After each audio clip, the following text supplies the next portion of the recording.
All right, today we're jumping into a pretty radical idea. The argument that our technological world isn't just changing how we live, but that it's on a collision course to basically domesticate us. It's a heavy one, for sure. So let's break down exactly how this critique is supposed to work. Yeah, you heard that right. Reduced to the status of domestic animals. This is the shocking bottom line of the source material we're digging into today.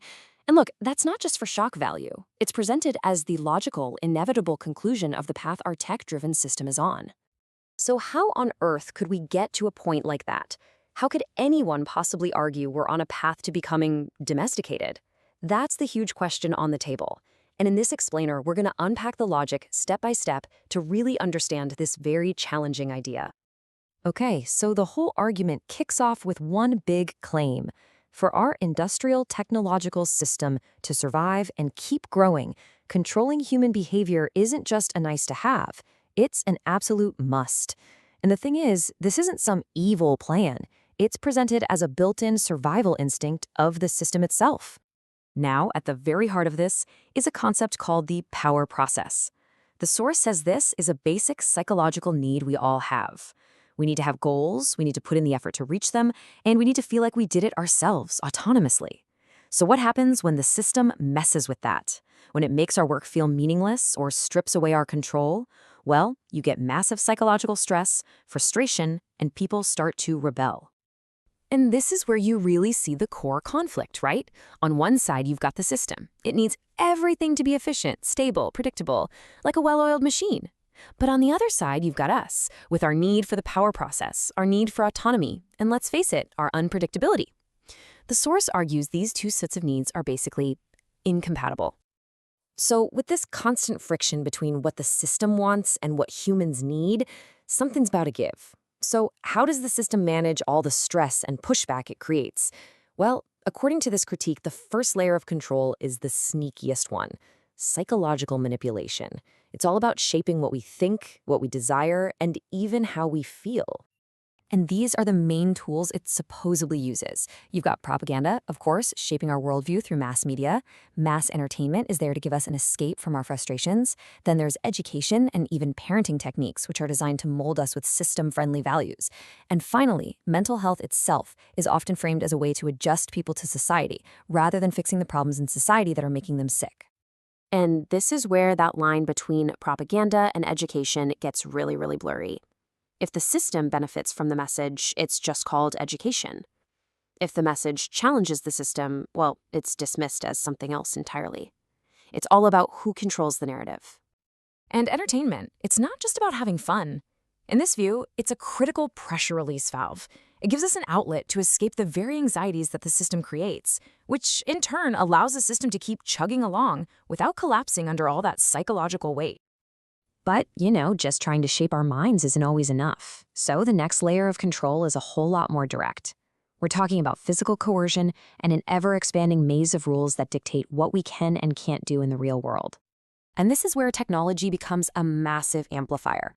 Mass surveillance and data collection make old-school enforcement incredibly efficient and pervasive.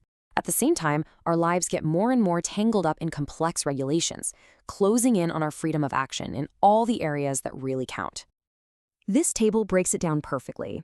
The argument isn't that we lose all our freedom. It's that our freedom gets pushed into areas that don't really threaten the system's day-to-day operations. Sure, you've got lots of freedom in your private life, because that doesn't mess with the economy. But when it comes to the crucial gears of the machine, work, money, safety, that's where behavior is very, very tightly controlled.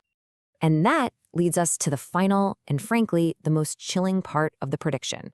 What happens when psychological tricks and physical rules still aren't enough to guarantee stability? Well, the system, in its desperate need to survive, turns to the ultimate solution: directly re-engineering human beings themselves. The rationale here is pretty stark. It's that human nature itself is the final barrier to a perfectly efficient system. As long as we have our built-in drives for freedom and autonomy, we're always going to be a problem. So to solve the problem permanently, the system will eventually be forced to change human nature itself. And the predicted path there is a slippery slope. It starts with things we already see, like mass-prescribed drugs to help people cope with modern life. From there, it moves toward more direct intervention in the brain, and finally to the ultimate tool, genetic engineering, where undesirable traits like rebelliousness could just be edited right out of the human species. So you see the complete flip. Instead of technology being built to serve human needs, human beings get rebuilt to serve the system's needs. We become the raw material to be optimized. Now, I know what you're thinking. This sounds like a dystopian nightmare we'd see coming a mile away and reject immediately. But the argument is that this control isn't forced on us by some cartoon villain. Instead, it slowly creeps in, disguised as something good, something benevolent. It's not a sudden takeover. It's more like death by 1,000 cuts.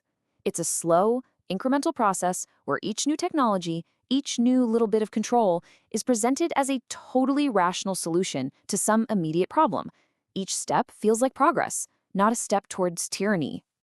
This slide shows that duality perfectly. On the surface, a doctor prescribing a pill for depression or a parent getting help for their kids' focus issues, that's just compassion, right? But the underlying function, from this critical viewpoint, is to make the individual fit back into the system's box, to enable them to tolerate an intolerable situation, or to make sure they grow up to be a compliant, productive worker. And when the cure is actually a form of control, that leads to a total redefinition of what sickness even means. Sickness just becomes any way of thinking or behaving that's inconvenient for the system, and the fix isn't called social control, it's framed as a helpful, compassionate treatment. So where does this road end? If this process continues on, what's the ultimate state for humanity? Well, the argument is that it's a society of engineered contentment, a kind of happy servitude. The ultimate goal isn't just to suppress our drive for freedom, it's to completely eliminate it. To engineer human beings who no longer even feel the need for the power process, who don't crave autonomy or have big, meaningful goals. All their desires would be channeled into harmless, system-approved hobbies. And that's the final haunting conclusion. These engineered humans, they would be happy. They would feel no frustration, no anxiety, no unfulfilled longing for freedom because the very part of them that feels those things would have been removed. They would be content, sure, but they most certainly will not be free. So, we end on this question, turning the whole theory back on us. If the mechanism of control is always disguised as a benevolent, rational choice meant to help, how would we even know we were on that path? At what point does helping someone become simply adjusting them to fit? It's definitely something to think about.